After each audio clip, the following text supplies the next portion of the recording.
Hello and welcome back to Demure Soul Bloom. I hope you guys have been having an amazing week and weekend. The solar eclipse this time has brought so much clarity. It has brought so many new openings, new opportunities for me, and I am eternally grateful for that. And I really hope that you guys had the same experience or something on the similar line. Because at the end of the day, we are all individuals and we have our own experiences, right?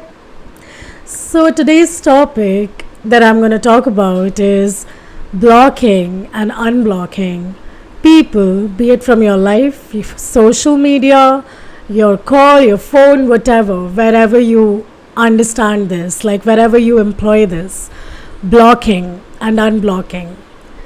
Um, it's very usual for us to block people after they break our hearts, right? It is a very natural instinct that we get usually when somebody hurts us or somebody causes us pain. We are like, you know what? We'll block the person. For some, the reasoning is that, we are blocking them because we want them to know what they've done. We want them to suffer the same way that they have made us suffer. We want them to feel bad. And that is why some of us block people. And others, on the other hand, block because they are like, you know what? You did what you did. I did what I did. You made me feel a certain way. And it made me realize how much I did not want that in my life. And there does not have to be any revenge or any grudge that I hold against the person in order for me to block them, because if I'm blocking you, I have blocked you because of a very good reason. I'm not crazy that I'm just gonna go around and block people who are good to me or who make me feel good or who elevate me, right? Sometimes we question ourselves that, are we being too harsh by blocking? Because when we block somebody, be it social media, be it your calls, you know that they are losing access to you as much as you are losing access to them. And when you start second guessing, when you start questioning that, should I block them? I mean, yeah, what they did was very wrong, what they did was very painful, but they did not intend to. They would not intend to do that. And we end up unblocking them sometimes.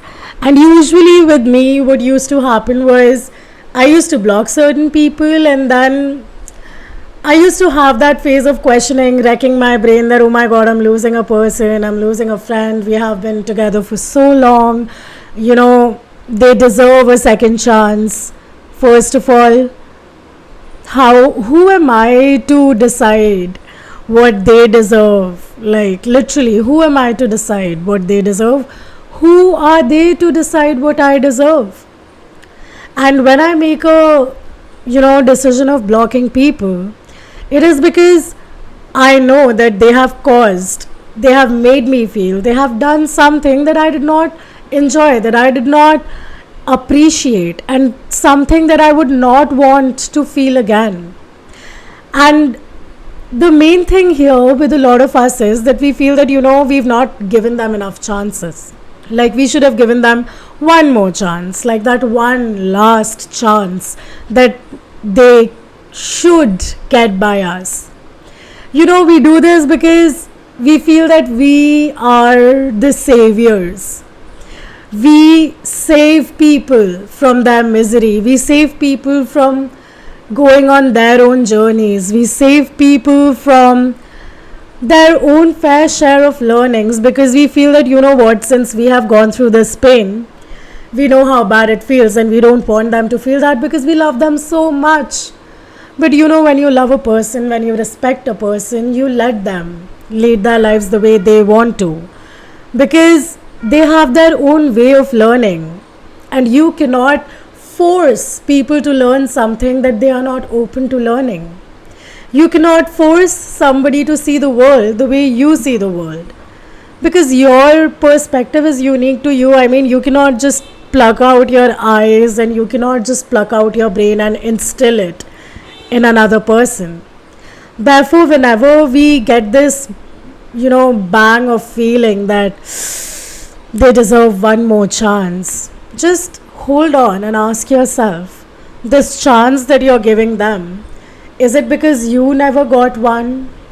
Is it because you wanted one so badly and you never got it, that you are just giving it out so that nobody else has to go through that? Nobody else has to feel human enough to go through that pain. I mean, pain is a part of being human. I have been a very big preacher of this.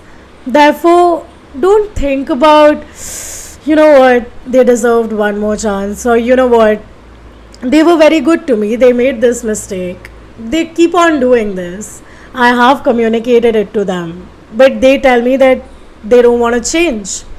And you know what, I'll adjust, I'll make changes, I'll tweak my ways, or I'll tweak my emotions, or I'll tweak my feelings. But get this, the more you try to suppress your feelings, the more you try to suppress your view of things, the more frustrated you get, the more toxic the relationship gets. And sometimes blocking a person is way better than keeping them unblocked. Because, you know, when you block a person, you're giving them the space as well to do their own learnings, have their own journeys, and have their own experiences. You are not here to control everybody's happiness or sadness. You are here to control your own happiness and your own sadness. So when somebody causes you pain and you put this boundary that, you know what, I have communicated this time and again to you, and it just does not seem to change. So, you know what, I'm going to take this step and I'm going to respect myself and show myself, keep my promise to myself that when somebody disrespects me, they lose access to me. And for me, if a person is not unblocked, honestly, I end up ruminating in their, you can say, memories.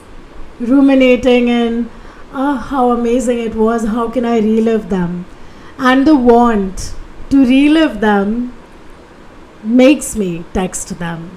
Therefore, for me, when I say that you lose access to me, means that I'm blocking you. You've lost all access to me. No matter what happens, I don't care anymore, because I cared long enough. Like, I cared for so long. But clearly, it was only me pouring into your container and you were not pouring into mine. You were not respecting my boundaries, or you were not respecting my, my way of life. And when you cannot do that, it is impossible for you, and it should not be natural for you to expect me to respect your way of life. This dialogue that I created for myself helped me a lot through my journey of letting people go. Because it was not only me realizing my self-worth, it was also me realizing how my self-sabotaging actions, even in the smallest of places where it is regarding blocking and unblocking people, was so high. Because I didn't, whenever I unblocked a person after I blocked them, I just showed to myself that I don't respect myself enough, I don't respect my decisions. My decisions are not right. That is why I am unblocking that person. And whenever this thing is shown to your unconscious, is shown to your ego, you cannot be confident in anything that you do, even in other areas of your life.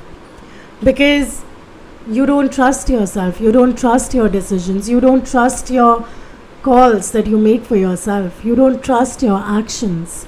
That basically means you don't trust yourself. And when you don't trust yourself, how can you ever trust anybody else? How can you have the open heart? How can you have the openness to actually love somebody, trust somebody, and be like, you know what?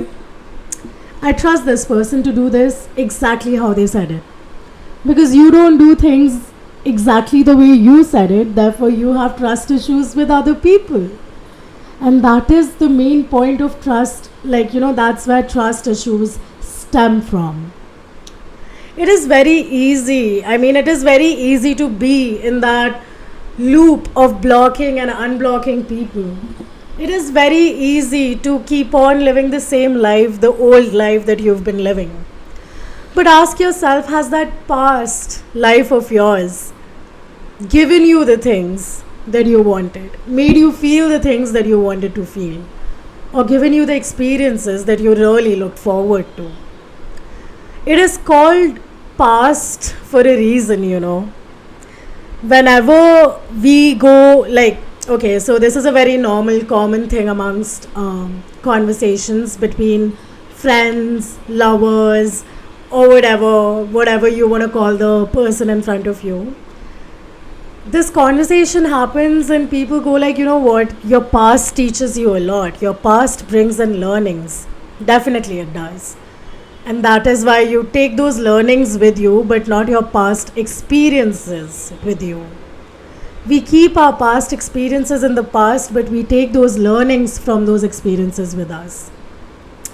If we are going out on a date and we are continuously operating from a place that, you know, this person just wants to be physical with me, or this person is just here for their own gain, you will behave and you will act in a manner where you will see hints of the person being there, being in that environment with you for their own things, for their own, you can say, needs. And you know what? Ask, like, just a simple, you can say this might trigger you or something, but you meeting that person is also because you have a need there. And what is that need? What is your need to be there? It is very important to realize that we are not here to control others' lives. We are not here to control the end outcome of something unknown. Like, uncertainty is not bad. Uncertainty brings in so many opportunities and brings in so many prospective experiences for you that you might never even think of. Realize this, that your brain, our brain honestly, works in the most mysterious of ways and works against us mostly. It is like most of the time our brains are operating in a way that is trying to sabotage us, because it is wired to live a very blunt kind of lifestyle. It is wired to look out for experiences which bring us pain, because they are familiar, because it can predict. Since you know that you can predict the potential pain, you try to recreate the same situations in different places, and you keep complaining that, oh my god, why does this keep happening to me?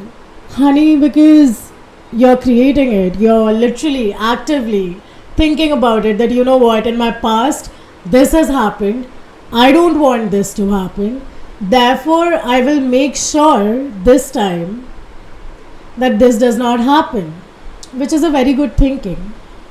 But when you think like this, most of us, we end up recreating our past in different ways, in new ways, with the same learnings, with the same experiences, and we just go like, how can this happen? How can we have the same experiences with different people? Because you literally recreate those situations. Your brain recreates those situations because it wants to be comfortable. It wants to stay in that zone of comfort where it can just predict what is going to happen next, so that it knows how to behave, it knows how to act, it knows how to deal with it. And yeah, we all know that all these habits, the way we deal with things, comes from our childhood.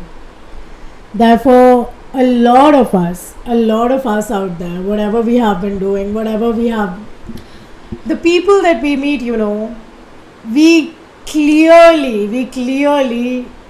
manifest them in some way or the other.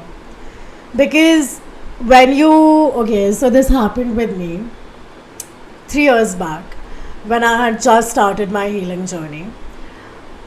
I met people who had really high self esteem, okay, who knew who they were, but they were really toxic to me. And they were somewhere or the other toxic to themselves as well. They made decisions that caused them pain because they were like, you know what, this situation I know how to deal with. And I've done that too. You know, sometimes I got into a relationship just to sabotage that relationship and end it so that I could reaffirm my belief that I can never have a healthy relationship, or that I don't deserve somebody who loves me, or that I'm not worthy of someone's love. And when you trace back, when you unpack these thought process, these emotions, they show you that you have been living in your past. You just have been living in your past. And it was not just with relationships that I was continuously creating my past, I was also creating it in my friendships. And I did not realize that for the longest of time. It was last year that I finally saw that, you know what, I come across people who possess the qualities that I wish to have, that I want. But at the same time, I only come across people who, in some way or the other, sabotage themselves because none of us believe that we are worth it. None of us believe that we can have it because we have never had it, right? How can we believe that we can have it? Trust me, honey. You need to create those situations where you see you can have it, where you can feel you can have it.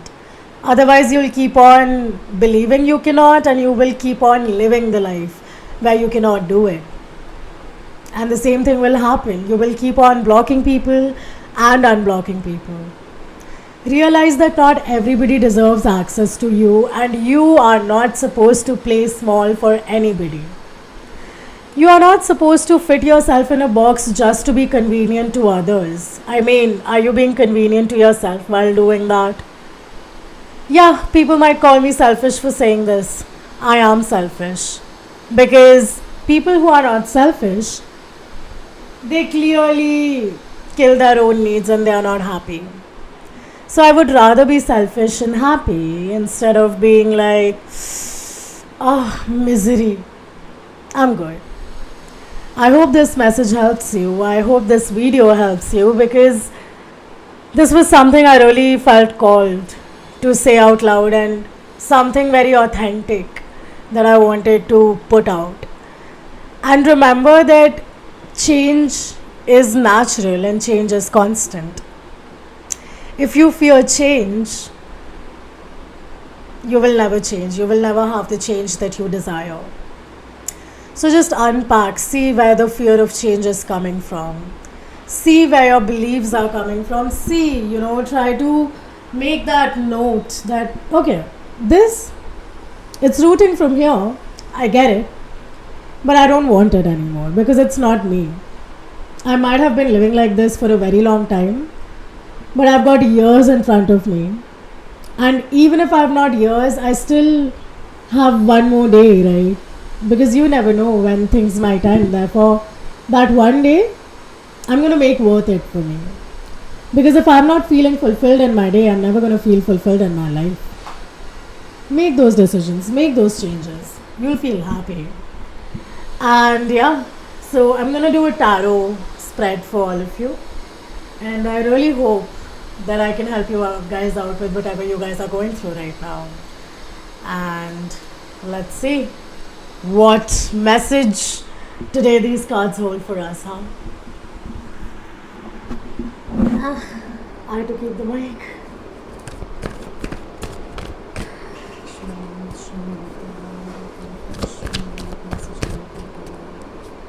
What's happening?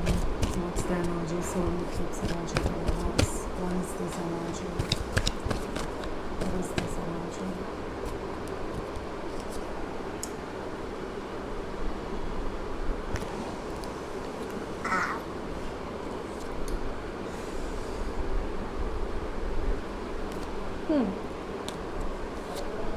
Okay.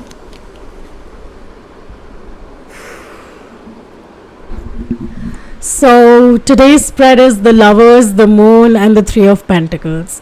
You've got choices to make. The Lovers card signify the divine, you can say, reunion, because a lot of love energy is going around because of the Libra season.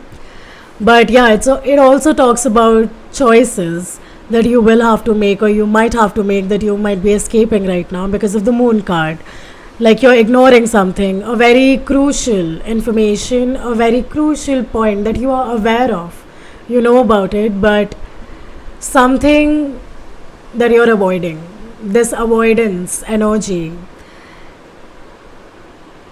it's there. You're avoiding to make a certain choice because you know that even though it will bring you immense peace and it might take you where it is supposed to take you, it will bring in the change that is very scary for you to get accustomed to. Therefore, yeah, the lovers and the moon is you ignoring some kind of information and making a choice that is very crucial for you. Might be in your love life, might be in your financial life, might be anywhere.